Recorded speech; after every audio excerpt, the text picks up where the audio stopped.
Perece mi pueblo por falta de conocimiento. Desde Venezuela, Padre Luis Toro. Padre Luis Toro. Porque la fe vale más que el oro. Instruyendo y predicando la misma fe que Cristo depositó en su iglesia hace más de 2000 años. Y ahora yo te digo, tú eres Pedro, y sobre esta piedra edificaré mi iglesia. En un tiempo de tanta confusión, es necesario que conozca su fe. Porque un católico instruido jamás será confundido. Gloria al Señor. Amén. Ahí vamos a ver Luis Toro en su explicación teológica. Vamos a ver. La lupa. En el 3, la iglesia. La iglesia. ¿Y saben qué es la iglesia católica? ¿Saben por qué? Si quieren leer el versículo 1 para que vean. 3:1 para que se den cuenta que es la iglesia católica. 3:1. La palabra fiel. Si alguno anhela obispado. Oiga. Oiga bien lo que dice, hermano. Oiga bien lo que dice. Él solo se queda ahí en la primera parte del texto. Si alguno anhela obispado, la corta. ¿Por qué no lee más adelante? ¿Por qué no lee más? A ver cuáles son los requisitos para un obispo, para un pastor. Que supuestamente el Papa es el obispo de Roma, ¿no? El obispo de la iglesia católica romana. La iglesia pagana. Entonces, me da risa la risa que él da, ¿no? Vamos a verlo otra vez aquí. Si alguno anhela obispado. Repítalo. Palabra fiel. Si alguno anhela obispado. Si alguno anhela ser obispo, en la Biblia, Reina Valera. Está hablando el 3, obispo, diácono, versículo 8. Los diáconos. Obispo. Escucha bien, escucha bien que él se brinca. Lee las primeras 4 palabras lee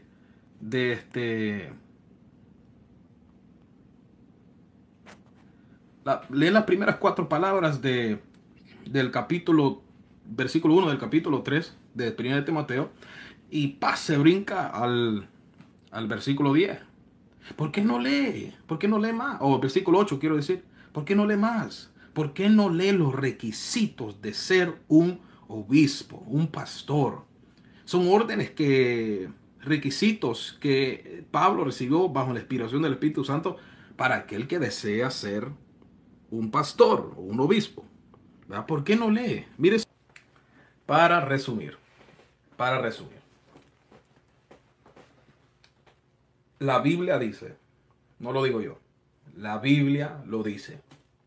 La Biblia lo dice. Y hay que acordarse que aquí los basamos a lo que la Biblia dice. La Biblia es la palabra del Señor. No lo basamos a cualquier otro pensamiento humano. La Biblia lo dice. ¿Sabe lo que dice la Biblia? La Biblia dice, pero es necesario que el obispo sea irreprensible, marido de una sola mujer. Yo no entiendo cómo la gente no entiende que el texto dice específicamente es necesario.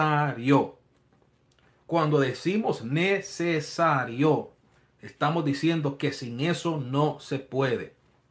Sin eso no se puede. Es necesario. O sea que si no hay otra forma, entonces, ¿cómo es que el obispo de Roma es obispo? Si la Biblia dice que el obispo es necesario que gobierne bien su casa, sus hijos y su esposa, porque si no lo puede hacer o no tiene en cómo hacerlo, ¿cómo cuidará de la iglesia de Dios? Pero claro, esto no vale para los católicos porque no son la iglesia de Cristo, ¿verdad? Una prueba más que no son la iglesia de Cristo. Bendito sea el nombre del Señor, amén. A mí no me engañen así porque yo los conozco. Ellos engañan a la gente que no los conoce. Y luego capten algunas cosas. Y voy a responderle primero por qué los sacerdotes no nos casamos. Que él dice, aquí está en primera de Timoteo 3:1, que tienen que ser casados. Pero no saben por qué no nos casamos. Y yo quiero que ustedes primero lo observen en las Sagradas Escrituras, para que ustedes estén claros que hay un motivo. Primera de Timoteo 3:1, dice que los obispos eran casados. Sí. Entonces, ¿por qué ahora no se casan? Porque ellos no saben, porque no han estudiado este tema a profundidad, sino lo que ellos le enseñaron, que dentro de la iglesia existían sacerdotes casados, obispos casados y no casados. Cuando ellos encuentran donde hay casados, ellos dicen, todos tienen que ser casados. Pero entonces, ¿qué hacemos donde encontramos que no eran casados? Entonces podríamos decir, todos tienen que ser sin casarse. Y ellos no saben que dentro de la Iglesia Católica hay una parte que se casan, que es en el Oriente, y una parte donde no se casan, que es en Occidente. Ellos no lo saben. Que hay las dos modalidades dentro de la Iglesia. La Biblia es la palabra del Señor. No lo basamos a cualquier otro pensamiento humano. La Biblia lo dice. El episcopado de 1 Timoteo 3:2. Pero es preciso que el obispo sea irreprensible, marido de una sola mujer, sobrio, prudente, cortés, hospitalario, capaz de enseñar. Muy bien, por lo que dice, bueno, pero si quiere, padre, siga leyendo porque ahorita le explico eso, porque hay un pedacito que me gustaría que los hermanos separados escucharan. ¿Cuál era la función del obispo? 3:2. Sí, 3:2. Si quiere, desde el 1, léalo desde el 1, padre. Léalo desde el 1. Es cierta esta afirmación. Si alguno aspira al cargo de episcopo, desea una hermosa obra. Es algo maravilloso, es algo espectacular, ser obispo. Siga. Es pues necesario que el episcopo, pero aquí están las condiciones para ser buen obispo, sea irreprensible, casado una sola vez. Ahí es donde está el detalle. Siga, ya lo vamos a explicar. Sobrio, sensato, educado, hospitalario. A veces queremos ser obispo, pero no queremos tener nada de esas cualidades. Siga. Apto para enseñar. Ni bebedor. Ni violento. Ni fumador, ¿qué digo? Ni violento. Sino moderado. Moderado. Enemigo de pendencias, desprendido del dinero. Que gobierne bien su propia casa. Escuche este pedacito que me gusta, la definición del obispo. Que gobierne bien su casa. Y mantenga sumisos a sus hijos. Con toda dignidad. Y pongan la lupa. ¿Cuál es la función del obispo? Pues si alguno no es capaz de gobernar su propia casa, ¿cómo podrá cuidar de la iglesia de Dios? Entonces los obispos tienen una misión mayor que la de cuidar de su casa. Cuidar de la casa de Dios, que es la iglesia. Entonces, dentro de la iglesia, Dios ha colocado a un encargado para que gobierne la iglesia. No es que la iglesia está sin que quien la gobierne. No es que cada quien hace lo que quiere. No, hay una jerarquía dentro de la iglesia. Pero eso sí, para lograr gobernar a la iglesia, dice, tiene que gobernar primero su propia casa. Si no es capaz de gobernar su propia casa, ¿cómo va a gobernar a la iglesia? Ese es entonces uno de los ministerios del obispo, es gobernar. Por eso el obispo gobierna una diócesis. ¿Por qué? Ahí está escrito. Ahora, la interrogante de los hermanos separados es ¿cómo si San Pablo en 1 de Timoteo 3, del 1 en adelante, habla que los obispos tienen que ser casados? Y los diáconos en el versículo 8 también dice que tienen que ser casados. Entonces, ¿cómo es que ahora no son casados? Ha de saber que la Biblia presenta las dos opciones. Si los hermanos separados se van en una sola opción, eso es un error. Está la opción de ser casados, pero está la opción de no ser casados.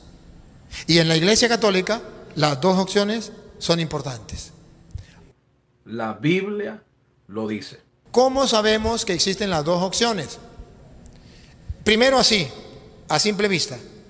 De Pedro se dice que tenía suegra. Se supone que era casado. Se supone que era casado. De Pedro se dice que tenía suegra. Pero San Pablo dice que él era soltero. De San Juan sabemos que era soltero. Entonces, dentro de la iglesia existían unos casados y otros solteros. Y eso es valedero, las dos cosas. ¿Y por qué en la iglesia católica se le da tanta importancia al no ser casado? ¿Y por qué ustedes, señoritas, no se pueden casar? ¿Y por qué los sacerdotes no nos podemos casar? Porque es que Jesucristo, el Señor, nos dio un consejo, no un mandato, un consejo. En Mateo capítulo 19, del versículo 9 en adelante.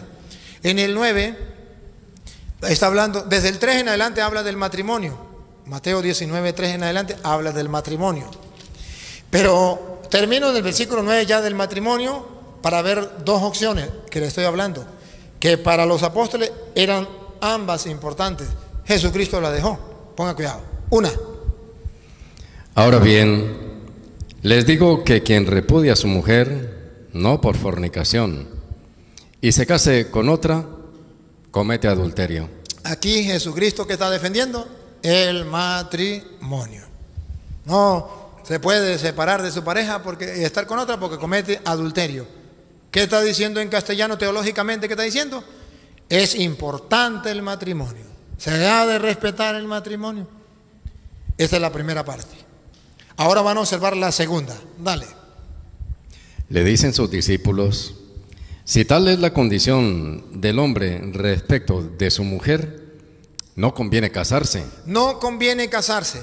El no casarse es la segunda opción. Ponga cuidado. No conviene casarse si uno no se puede separar de la mujer. Siga. Pero Jesús les dijo. Jesús les dijo.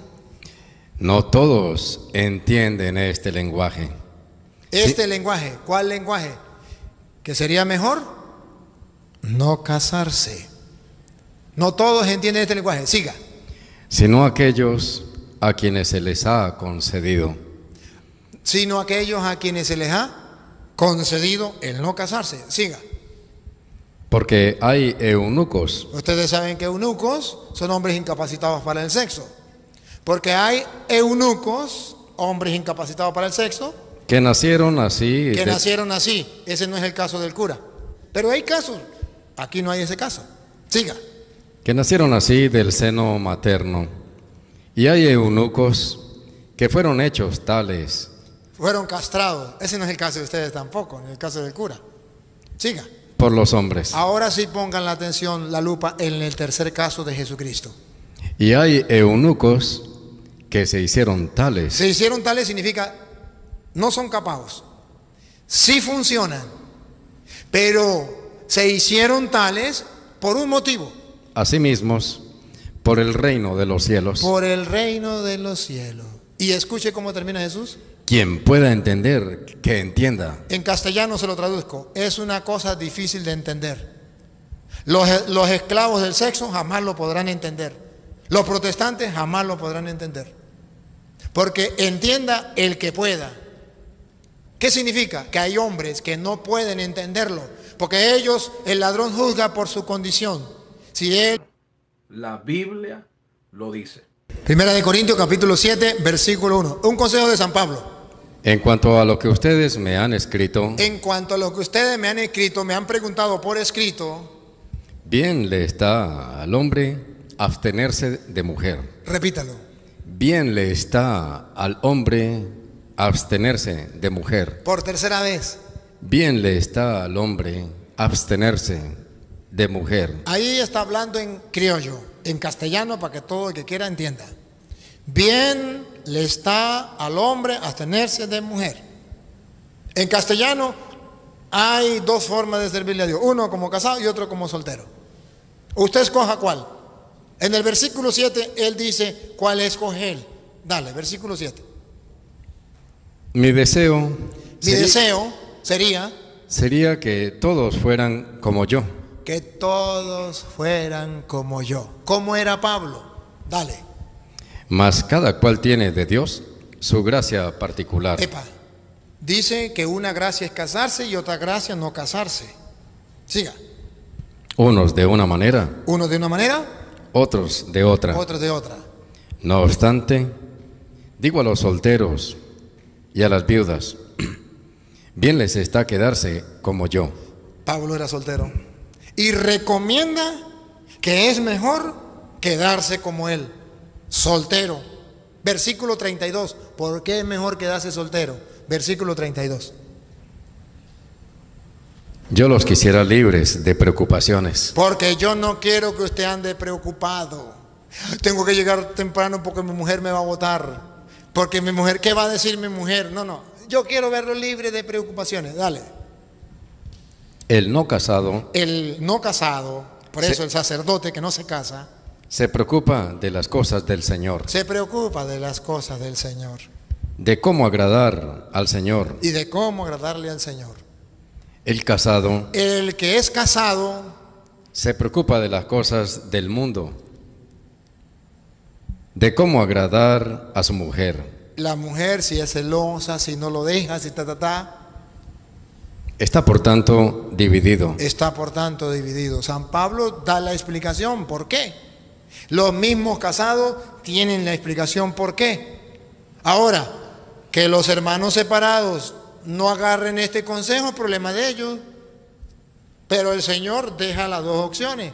Me dijo una vez un pastor, estábamos debatiendo en público, me dice el pastor, señor cura, ¿y usted por qué no se casa?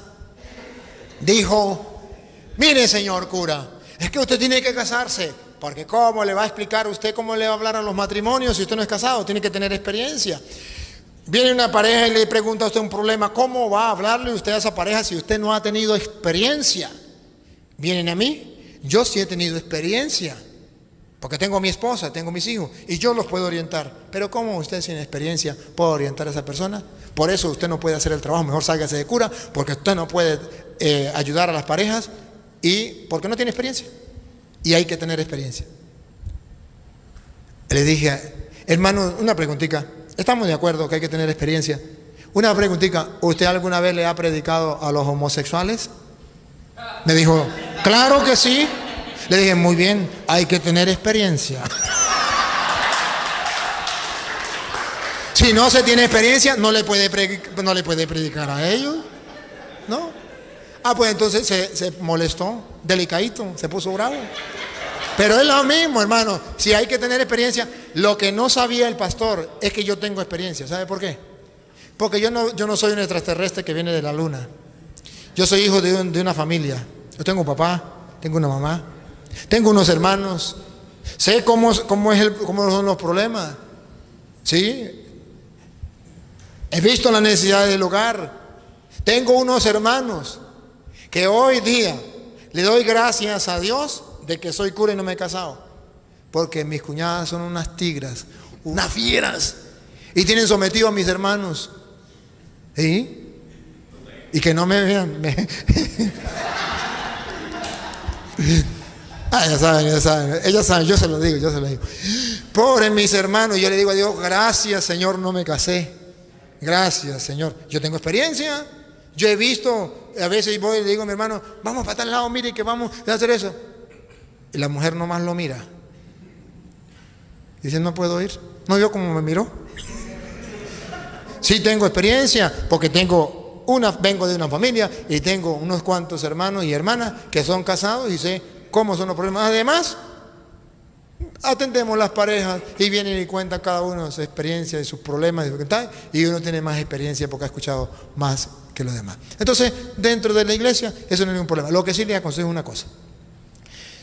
Si tomamos en serio este consejo de Jesús y de San Pablo, seremos muy felices. El sacerdote o el seminarista que asume la castidad con responsabilidad y con amor, es muy feliz.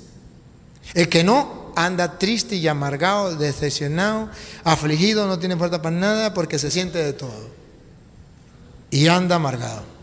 Pero si tiene un ideal por amor al reino de los cielos, aquello que Jesús dice allá en Mateo 13, ¿se acuerdan las comparaciones que puso? Digo, el reino de los cielos se parece a un comerciante de perlas preciosas que al encontrar una perla de mayor valor, dejó las otras, vendió las otras y compró la mayor valor. Las mujeres son una perla. Pero hay una perla de mayor valor, el reino de los cielos.